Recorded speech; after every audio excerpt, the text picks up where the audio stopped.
Welcome. I'm super excited to actually introduce one of my very close friends, Kitty from Cares in Farmington Hills. Welcome. Thank you. So happy to be here, Annette. Thank you. I have been dying to do this interview with you because I have this visual of you in your office because you literally, I believe, are the hub of Cares in Farmington Hills.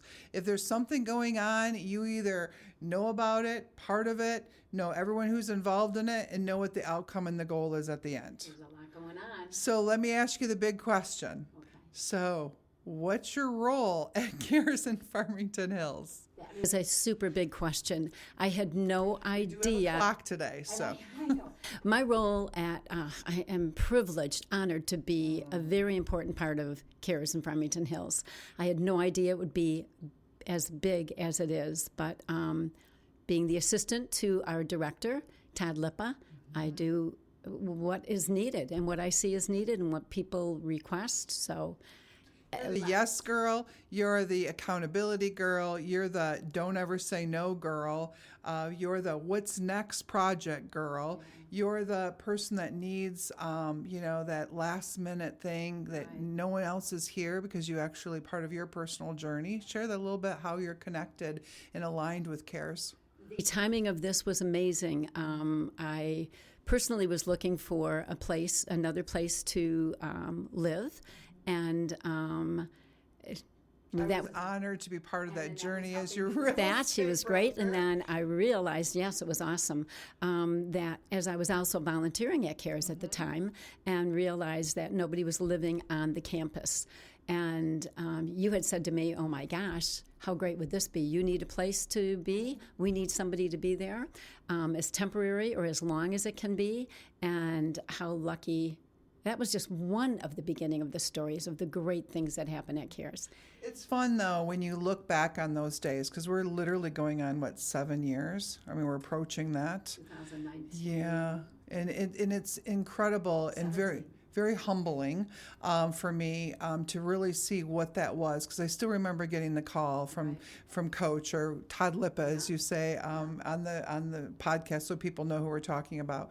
And he said, hey, there's this pantry that is in a church and it's going to get displaced and it's feeding a few families. Right. And to see where it is today, like Amazing. currently, what is going on numbers wise? How many people are we feeding per month? We are now feeding 800 households per month. People keep saying, well, you mean per year. No, I wish we meant per year.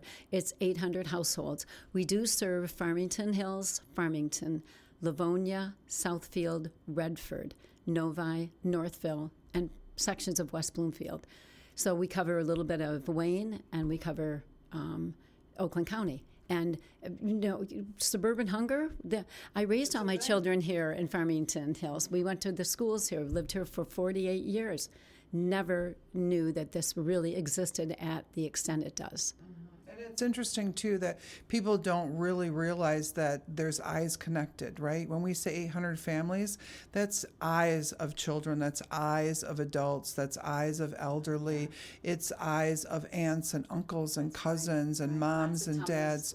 Lots of tummies that come in here hungry, and they leave not only and sometimes a little empty hope, right? And so they come in with hope filled when they leave, as well as feeling confident that they're going to be able to get through the next few days. And that's huge. Yes. That's that humbling aspect for me, because I know what that feels like, being a single mom throughout my years. I've been very blessed in where I'm at today, but when I was much, much, much younger, which we both can go through that, there were times that, famine was potentially an issue. And so I think the other thing that's really neat about the CARES campus that, you've shared in the past is that it's kind of a food desert for people, right? So to be able to get affordable, good food, it's nearly impossible. You have to have a vehicle to get somewhere. Right, you do. And so we kind of have filled that need, right? Absolutely. It sat vacant. St. Al's was a former church, and we used to bring our after-school youth kids here. Families would call up and say, we need food. So we would go to St. Al's, and they had a pantry, and you got a box of food, and we were grateful for that. Well, when they closed and it sat vacant for 3 years, they still had a couple of people that would help us get some food, but it was needed, and we worried about those families that not only just from the schools, there were other adults that needed food and people that needed it. So I know that there was other interests in this property. Beautiful 10.5 acres of campus of hope that we have here. And, a couple of businesses wanted it, and it fell through. Big businesses that we know of, and an individual that wanted to buy the property, and it got turned down. And every time, and it sat vacant for 3 years, and nothing harmed this property. It is blessed. It's amazing. And we were supposed to be here. That's all I see and say. It was supposed to be us to have cares in Farmington Hills. Yeah, and so tell me a little bit about your outreach. I mean, being on the property and seeing our volunteers, which we have how many volunteers? 170 maybe. Wow. Volunteers, right. That is incredible, that see the mission and vision and want to come from contribution to impact these people in our community. The volunteers. It's so remarkable, right? It is. It's so it's emotional, inspiring to see those volunteers. Tell me a success story.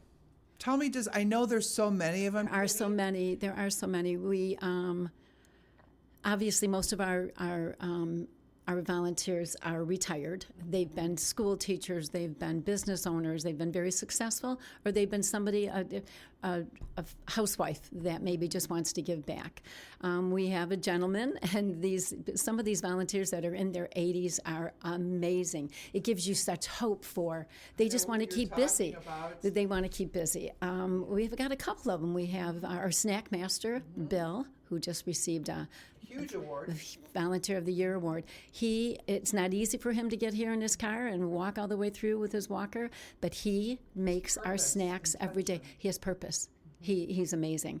There's a couple of other ones that, they come in and they're a little quiet. And one gentleman in particular, I just want to stock the shelves. I don't want to do a whole lot more.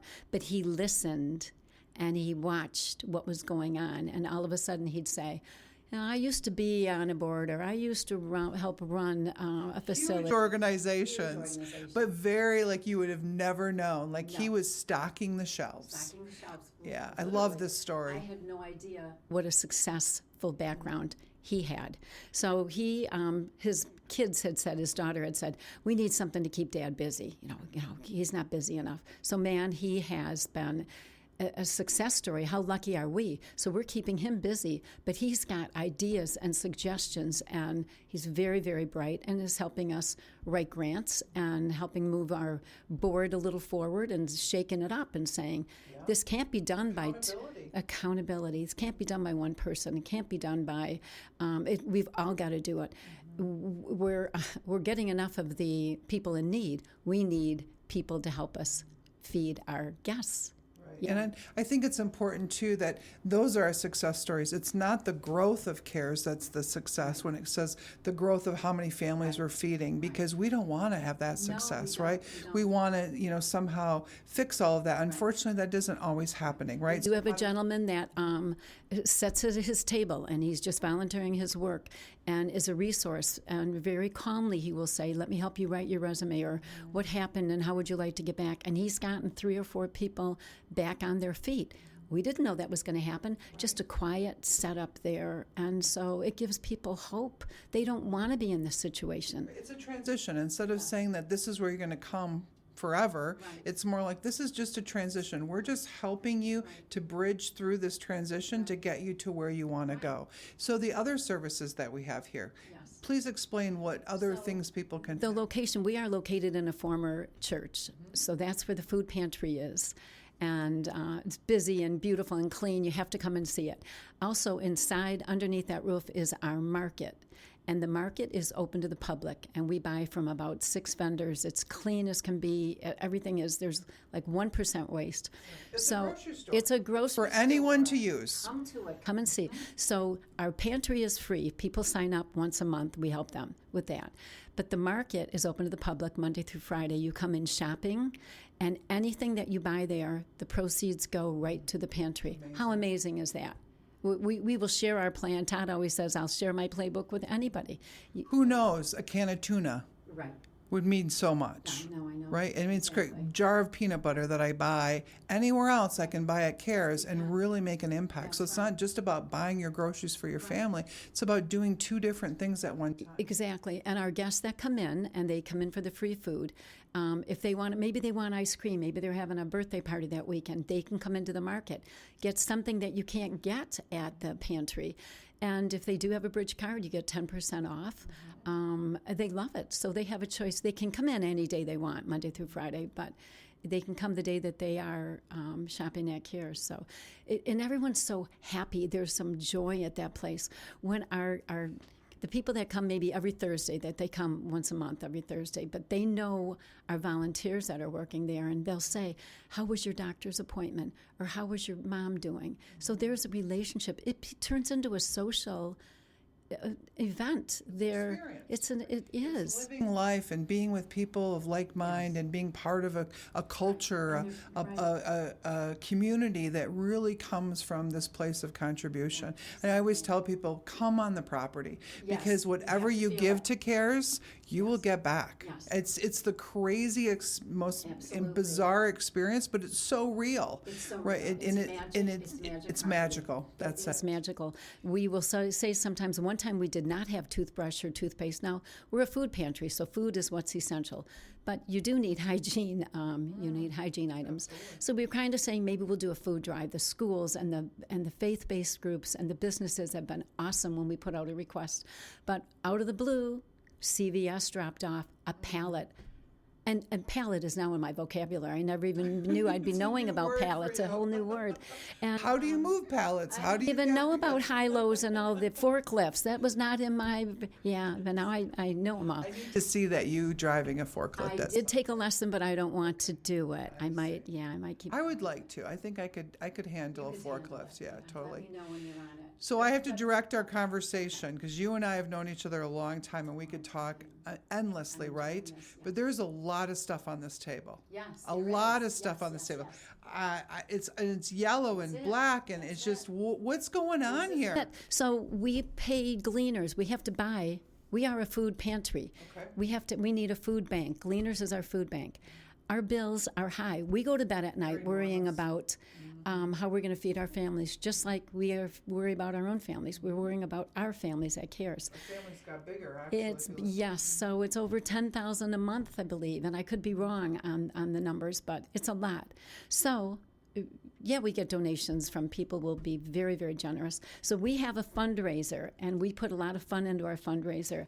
So coming up in August 6th, you've been there, you know about it. In the river, trying to capture these little. Yes. These little rubber ducks, last year we had over 8,000. So you get a rubber duck for $5, and you... This isn't a $5 one. No, that's $250. That's a business. This is a business. So if you actually own a business and want to be part of the duck race, you can actually decorate your own duck. Right. And it's a special race prior to the little guys. Absolutely. Yeah. A couple of different shapes. This one's rusting a little bit. This guy was a couple of years ago.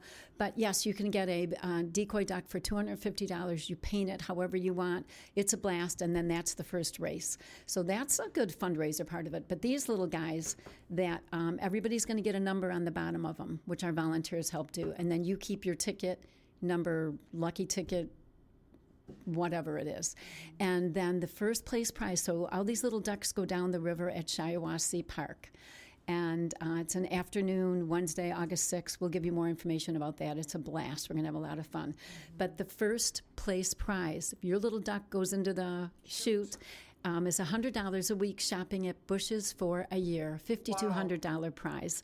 All about food. Doug Bush is amazing. We are very grateful. Supporter, yes, very grateful. We have Many people, but obviously for supporting the duck race as well. it's big. We couldn't do it. We couldn't do it without him. And it's so amazing. So if you need to get a duck yet, right, these little guys are our messengers in the first, what day again is it in August? August 6th. Wednesday, August 6th is when the actual race, and there's more at that park. So we're going to send them to the website so they get all the information. It's not just these 2 duck races. There is a lot of stuff going on, music and kids games. And like I said, last year I was the gatherer of the loose ducks. It's not, these little guys get in on that river and you don't know where they're at. And then all of a sudden plunk and that's gone. And then Annette comes back up out of the river wet. There was a little bit of a hole in the river. Oh, I know, right. It's a blast. It's a lot of fun. Real fun. Yeah, 100%. And it brings in a good amount of money. But most One of important our major fundraisers. is, and then it brings in exposure. People are, what about CARES? And we're helping families. Yeah. So, matter of fact, this year we gave every one of our guests a $5 ticket. Everybody got a ticket. Hopefully, how great would it be? Whoever wins will be great. We have the other prizes. Focal Point Stein is one of our donors, and Paulson's Audiovisual and Steinkauf's Nursery, and we're getting a bunch. If you've got anything that you want to donate, if you have massages or a golf certificates, anything, let us know because we're add more prizes. So the next big question is how do they get a hold of us? Very good question. So you can do it on the phone, 248-882-7800. It'll be on the actual video as well. So you can call us, and then our website, caresfh.org, go to it. There's events that you can click on anything, and it's well run. We've got super duper people that are doing our website. Awesome. We're very lucky. And we don't just feed people, we also have, besides the pantry, we have Colette's Place, which has offices 5 nights a week for AA classes and other resources to help people. WIC is here on Friday, every Friday of the Women, Infant, and Children. It's busy with moms and dads and kids up to 5 years old getting some help here. We have see diapers and wipes going over there as well, which is huge. It's wonderful. They needed a location here. We have a navigation center, and we have offices for Oakland County vets. So love that. It's our campus of hope. It's amazing. Well, Kitty, I personally and genuinely, as much as you know how I care about you, but thank you. Thank you seriously for everything that you do here at CARES. You really are making a difference, and you inspire me every single day, and you are a role model to so many women in our community. So thank you for being who you are, not only here at CARES, but how you show up here is how you show up everywhere. So thank you for that. Thank you, and that's yes, my pleasure. Of course. Get connected with us here at CARES. We'd love to have you. Thank you.